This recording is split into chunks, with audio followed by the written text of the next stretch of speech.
Hello प्यारे बच्चों, welcome to the Tesla classes. I hope all of you are having great time in our NEET physics PYQ series. प्यारे बच्चों, जहां पे हम पिछले 40 सालों के सारे previous year questions chapter wise, topic wise, year wise, one by one निपटाते जा रहे हैं।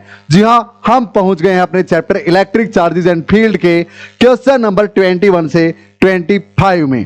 आई होप पहले 20 क्वेश्चंस उनके कंसेप्ट के साथ आपने अच्छे से अपने माइंड में बैठा लिए हैं। जैसा कि मैं आपसे लगातार बोलता रहता हूं कि प्रीवियस ईयर क्वेश्चंस सबसे बड़ी चीज है जो मैटर करेगी आपके सिलेक्शन में। जी हां, क्योंकि पैटर्न क्वेश्चंस का वही चलते रहना है लगातार, तो इसीलिए PYQ सबसे ज्यादा जरूरी हैं। So without any delay let us get start with our today's amazing session. करना क्या है? क्वेश्चन देखना है, ध्यान से पोज करना है, खुद से सोल्व करना है। हो जाए तो वेरी गुड, अदरवाइज मेरे सॉल्यूशन से समझ लेना है, और अगर हो जाए तो स्किप करके डायरेक्ट नेक्स्ट क्वेश्चन पे चले जाना है। टाइम खराब बिल्कुल नहीं करना। चलिए फिर ध्यान से अच्छे से कंसेप्ट्स को क्लियर करते हुए चलेंगे वन बाय वन। जी हां, आपके NCERT पेज नंबर 24 से उठाया गया ये क्वेश्चन 2001 में पूछा गया। अब पेज नंबर 24 पे क्या है, इसके सॉल्यूशन से रिलेटेड जानकारी मिल जाएगी आपको। यानी जो वहां पे पेज नंबर 24 में पड़ा है वहां से रिलेटेड ये क्वेश्चन पूछ लिया गया है। तो अब हम हर क्वेश्चन के साथ आपको ये भी बताते चलेंगे कि आपकी NCERT का कौन सा नंबर पेज है जो कि इस क्वेश्चन को सोल्व करने के लिए आपको पढ़ा हुआ होना चाहिए। जी हां, इस तरह से आपकी तैयारी और बेटर होगी। चलिए फिर क्वेश्चन में क्या बोलता है, the electric intensity due to a dipole of length 10 centimetre. यानी भैया डाइपोल जो है आपका, इसकी लेंथ 10 सेंटीमीटर है, यानी सेंटर से ये L जो है 5 सेंटीमीटर है और ये L भी जो है 5 सेंटीमीटर है। यानी ये लेंथ 5 और ये लेंथ भी 5 सेंटीमीटर आपकी है। टोटल डाइपोल लेंथ 10 सेंटीमीटर, जिसको 2L बोलते हैं, वो 10 सेंटीमीटर है। ठीक है सर। चार्जेस 500 माइक्रो कूलम, तो क्या ये भी 500 ये भी 500? अरे भाई नहीं, हाँ ये -500 तो ये +500। टोटल चार्ज तो 0 ही होता है डाइपोल का। सो ये माइनस क्यों है, ये प्लस क्यों है? क्यों की वैल्यू 500 कूलम है। ठीक है sir. At a point on the axis at a distance of 20 centimetre. अब इस डाइपोल के एक्सिस तो ये है भैया, हाँ, तो at a distance of 20 centimetre from one of the charges in air. तो या तो इस चार्ज से ले लो इस पॉइंट P को, कितनी दूरी पे? 20 सेंटीमीटर। ठीक है, या फिर P को इस चार्ज से ले लो 20 सेंटीमीटर यहां पे। मर्जी आपकी, दोनों बार आंसर तो सेम आना है। ठीक है, तो आपको उस पॉइंट पे इलेक्ट्रिक फील्ड बतानी है। अब एक बात बताओ, क्या ये शॉर्ट डाइपोल है? सर शॉर्ट डाइपोल के लिए तो इलेक्ट्रिक फील्ड क्या होती? K × 2P में R³। यस और नो? लेकिन प्यारे बच्चों, ये अगर 10 सेंटीमीटर है और यहां से आपका वो पॉइंट जहां इलेक्ट्रिक फील्ड निकालनी वो 20 सेंटीमीटर है, तो ये तो कंपेरेबल है ना 10 और 20 तो। हाँ, लेकिन जब L वेरी वेरी स्मॉल होता है एज कंपेयर टू R, तब ना हम इसको यूज करते हैं। यानी ये डाइपोल अपना स्मॉल डाइपोल नहीं है, शॉर्ट डाइपोल नहीं है, ना तो इन कैलकुलेशंस वाइज और ना ही उसने दे रखा कि शॉर्ट डाइपोल है। यानी हम ये फार्मूला यूज नहीं कर सकते। तो फिर जनरल फार्मूला क्या बनता है एक्सियल लाइन पे इलेक्ट्रिक फील्ड का? वो पुट करेंगे E = K × 2P R by में R² माइनस में L² का स्क्वायर। याद है आपको ये चीज? और जब शॉर्ट डाइपोल होता था तो इसको नेग्लेक्ट कर देते हैं, तो R⁴ एक R⁴ को काट के R³ हो जाएगा और शॉर्ट डाइपोल का फार्मूला बन जाता था। हाँ, लेकिन अब तो हम वैल्यूज पुट करेंगे। सो K की वैल्यू होती 9 × 10⁹, क्योंकि एयर बोल रहा है भैया मामला।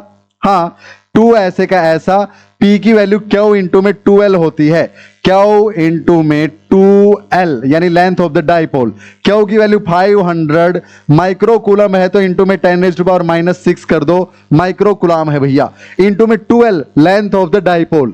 अच्छा, तो 2L length of the dipole कितनी है? 10 centimetre. Total length of the dipole 10, सो यानी 10 सेंटीमीटर, तो 10/100 कर देंगे। ठीक है सर, मीटर में कन्वर्ट हो जाएगा। अच्छा, तो ये भी हो गया। क्यू इंटू में 12 इंटू में आर, आर यानी सेंटर से लेते हैं ना वो डिस्टेंस, तो उस पॉइंट की जहां पे इलेक्ट्रिक फील्ड निकालनी है। तो ये 20, ये 5, अरे पूरा 10 था तो ये 5, 5 प्लस 20 25, यानी इंटू में आर यानी 25 सेंटीमीटर में है, बाई में 100 कर दो, मीटर में आ जाएगा। क्या क्लियर है ऊपर वाला फंडा सारा? अब नीचे वैल्यू पुट कर दो, बाई में आर स्क्वायर माइनस में एल स्क्वायर की पावर 2, तो आर स्क्वायर, आर कितना है 25, 25 बाई 100, अच्छा मीटर में चेंज किया, और उसका स्क्वायर माइनस में एल स्क्वायर, एल कितना है 10 मत ले लेना, एल तो यहां से यहां का होता है हाफ डाइपोल की लेंथ, वो तो 5 है, तो 5 बाई में 100 करेंगे भैया, हाँ, और उसका भी स्क्वायर है, तो इसका स्क्वायर माइनस में इसका स्क्वायर और उस पूरे का स्क्वायर भी करना है। क्या बात आई समझ में? I hope it is clear. इसको सोल्व कर लोगे फटाफट आराम से? अरे यस और नो कर लोगे भैया, बिल्कुल आसान है। ये कितने पे कट गया 4 पे, ये कितने पे कट गया 20 पे। अब इसको सोल्व कर देना, ये 1/4 उसका स्क्वायर कर देना, 1/20 उसका स्क्वायर कर देना, टोटल एलसीएम लेके और फिर पूरा का स्क्वायर कर देना, आपके पास ये वाला आंसर मैच हो जाएगा। आई बात समझ में? क्वेश्चन इजी था, लेकिन आप डायरेक्ट क्या करोगे, E इक्वल टू के इंटू 2p बाई में आर क्यूब वाला फार्मूला लगा दोगे, आंसर मैच नहीं होगा भैया, शॉर्ट डाइपोल नहीं है, इसीलिए इन चीजों का ध्यान रखना है। दूसरा गलती इस क्वेश्चन में आप क्या कर सकते हो, एल लेंथ को आप 10 सेंटीमीटर मत ले लेना, 5 लेनी है। तीसरा गलती क्या कर सकते हो, इस डिस्टेंस को 20 सेंटीमीटर मत ले लेना, आर को 25 लेनी है, सेंटर ऑफ द डाइपोल से लेते हैं वो आर। क्लियर है? तो 3 गलतियां होने के चांसेस इस क्वेश्चन में है, इसीलिए ये इंपॉर्टेंट बन जाता है, अदरवाइज इसमें था कुछ नहीं। क्लियर है प्यारे बच्चों? तो पोज करके जब सोल्व करने लगे होगे तब अपनी कमी का पता भी चला होगा। 95% ऑफ द स्टूडेंट्स आने के बावजूद भी इसको गलत करते हैं। तो आपको शॉर्ट डाइपोल तब तक नहीं लेना है जब तक ये वाली डिस्टेंस जो है वो रियल में बहुत कम हो as compare to this distance. Clear? तब तक नहीं लेना है जब तक क्वेश्चन में शॉर्ट डाइपोल डायरेक्टली मेंशन ना कर दे, या फिर डायरेक्टली आपको दिख जाए कि ये तो बहुत कम है एज कंपेयर टू दिस। अगर ये 5000 मीटर दे दे और ये सिर्फ 5 मीटर हो तो नेग्लिजिबल है ना, 5 मीटर 5000 मीटर के साथ।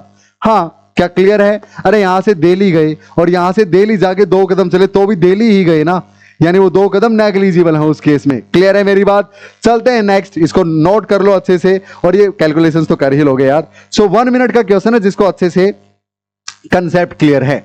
सो नाउ क्वेश्चन नंबर 22 बिल्कुल आंख बंद करके आसानी से सोल्व कर दोगे। 1998 में पूछा गया, पेज नंबर 24 एनसीईआरटी के आपके पास इस क्वेश्चन की इंफॉर्मेशन है, यानी एनसीईआरटी कितनी ज्यादा जरूरी है आपके लिए। और ये चीज मैं आपको बता चुका हूं कि एनसीईआरटी की पूरी प्रिपरेशन कैसे आप मेरे साथ कर सकते हो, जिससे कि जेईई मेंस या फिर नीट का एक भी क्वेश्चन आपका छूटेगा नहीं। इस क्वेश्चन के बाद वो पूरी इंफॉर्मेशन मैं आपको दूंगा। चलिए, a point Q lies on the perpendicular bisector of an electric dipole of dipole moment P। एक डाइपोल मोमेंट P का डाइपोल है भाई, ठीक है, और एक पॉइंट क्यू है जो इसके परपेंडिकुलर बाइसेक्टर, इसका परपेंडिकुलर बाइसेक्टर मतलब इसको बीचों बीच काटने वाली परपेंडिकुलर लाइन, इसके परपेंडिकुलर बाइसेक्टर पे किसी पॉइंट पे कोई क्यू पॉइंट है, ठीक है। हाँ, if the distance of Q from the dipole is R, अगर ये डिस्टेंस आर है, हाँ, much larger than the size of the dipole, यानी शॉर्ट डाइपोल है आपका, ये लेंथ बहुत कम है as compare to this point of the distance of the point Q from the centre point, ठीक है, यानी शॉर्ट डाइपोल है, ऐसे पहचानते हैं कि डाइपोल शॉर्ट है भैया आपका। So then the electric field at Q is proportional to, आपको पता है इक्वेटोरियल लाइन पे इलेक्ट्रिक फील्ड होती है के पी बाई में आर क्यूब, कितनी होती है के पी बाई में आर क्यूब इक्वेटोरियल लाइन पे, यानी electric field is directly proportional to dipole moment, inversely proportional to cube of the distance of the point from the centre of the dipole on equatorial line, यानी इसमें से P के तो directly proportional है, P के तो directly है, P के तो डायरेक्टली प्रोपोर्शनल है, और आर के क्यूब के इनवर्सली है, यानी D is the right answer, not be. क्या मेरी बात आई समझ में? 15 सेकंड में हो सकने वाला कितना आसान सा क्वेश्चन है भाई। अब सुनो, ये फार्मूले कहां से आए, कैसे आए, क्या थ्योरी है, क्या रीजन है इनके पीछे, सब कहां पे आपको मिलेगा प्यारे बच्चों? आप जब कोचिंग में जाते हो, नीट की या जेईई की तैयारी करते हो, या फिर सेल्फ स्टडी से भी आपका फोकस नीट और जेईई पे है तो आपका फोकस बोर्ड से हट जाता है। थ्योरेटिकली लिखना आप कम कर देते हैं, लंबे लंबे डेरिवेशंस आपके समझ में आना कम हो जाते हैं क्योंकि आप एमसीक्यू पे डायरेक्ट हिट करते हो, लंबे लंबे डेरिवेशंस आप नहीं कर पाते हो और बोर्ड्स में आपके मार्क्स कम आते हैं। तो इन सब चीजों के सॉल्यूशन के साथ बोर्ड्स की अच्छी प्रिपरेशन को फर्स्ट स्टेप मानते हुए उसके साथ नीट या फिर जेईई मेंस में कैसे 100 परसेंटाइल लेके आ सकते हो फिजिक्स में, उसका पूरा ब्यौरा टेस्ला क्लासेस नाम की अपनी ऐप डाउनलोड कर लीजिए और उस पे हर चैप्टर को, बोर्ड्स को, नीट को और जेईई को फोकस में रखते हुए हर चैप्टर को इस तरह से कवर करवाया गया है कि आपको बिल्कुल भी नीट और जेईई मेंस की सेपरेट तैयारी करने की जरूरत नहीं है। बोर्ड्स के साथ इस तरह से अलाइन किया गया है सारा सिस्टम कि आपके बोर्ड्स में 100% आएंगे और जेईई या फिर मेंस में, सिर्फ मैंने कहा, या फिर नीट में 100% आप स्कोर कर पाओगे। कोई भी चैप्टर वहां पे आपको 499 में नहीं, बल्कि अगर आप टेस्ला 12 नाम का प्रोमो कोड यूज करेंगे तो 20% ऑफ के साथ आपको कोई भी चैप्टर वहां पे क्लास 11th या 12th का मिल जाएगा। आपको लगता है कि ये चैप्टर मेरा वीक है या इस चैप्टर में मुझे बोर्ड्स में 100% चाहिए या इस चैप्टर से मुझे एनसीईआरटी अच्छे से कवर करनी है, तो आप यहां पे जाके कोई भी चैप्टर अपना सिलेक्ट कर सकते हैं और उस चैप्टर को विद इन 5 to 7 डेज आप निपटा दीजिए। गारंटी देता हूं, नीट और जेईई नहीं, बोर्ड्स भी अच्छे से आपका 100% के लिए तैयार हो जाएगा। ये कॉन्टैक्ट नंबर है, इस पे व्हाट्सएप कीजिए या फिर आप मुझे डायरेक्ट कॉल कर सकते हैं। ये फैसिलिटीज के साथ आपका पूरा कोर्स वहां पे अवेलेबल है, जहां पे बोर्ड्स के पिछले 20 सालों के प्रीवियस ईयर क्वेश्चंस भी आपके अवेलेबल रहेंगे। और आने वाले टाइम में बोर्ड ने भी ये डिसाइड किया है, एनटीए ने भी डिसाइड किया है कि आपके जेईई और नीट के फाइनल स्कोर में क्लास 12th के परसेंटेज भी मैटर करेंगे। यानी बोर्ड्स की तैयारी अच्छी होनी बहुत जरूरी है भैया आपकी। तो विदाउट एनी डिले आप मुझसे बात कर सकते हैं, वहां पे डेमो लेक्चर देखिए, आपको पता चल जाएगा क्या क्वालिटी वहां पे आपको मिल रही है। तो चलिए विदाउट एनी डिले, ये सब मेरा इंट्रोडक्शन है भैया, जो कि आपको ऑलरेडी मिल चुका होगा। चलते हैं आगे, क्वेश्चन नंबर 23 आपकी स्क्रीन पे। ये जो पीवाईक्यूज की सीरीज है, हर रोज 5 क्वेश्चन, एक प्रण ले लीजिए, अपने आप से वादा कर लीजिए, हर रोज 5 क्वेश्चन करूंगा ही करूंगा।